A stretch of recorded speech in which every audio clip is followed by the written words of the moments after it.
Yun, ngayong araw nga pala mga tol, kinuha ko yung pedal ko na in-order ko sa Shopee nung nakaraan. So yan na pala mga tol. Maulan na umaga nga pala ngayon mga tol, pero ikakabit ko pa rin yan. Yan, Ragusa brand pala yan. Na-order ko lang pala yan sa TikTok mga tol. Shout out at saka sa GNT. Yan yung tools na gagamitin natin mamaya mga tol. Yan, dito na pala ako sa baba mga tol. Kinuha ko lang yung aking bike. Yan daw siya mga tol. Yan, disc brake ko na pala yan siya. Yan. So yan yung papalitan natin mga tol. Yan, medyo luma na kasi siya. So yan, update pala mga tol. Tinanggal ko na pala yung dalawang pedal ko na luma mga tol before. Siyempre yan yung pangpalit natin, yung pula na brand, Ragusa.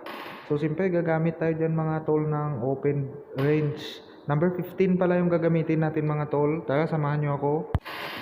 So update nga mga tol dito sa ginagawa ko. Yan na pala yung bagong pedal na Ragusa brand mga tol. So yan, kinabit ko na sa dalawang sa pedal.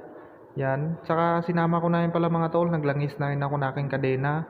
Maulan-ulan nga pala dito sa area namin ngayon.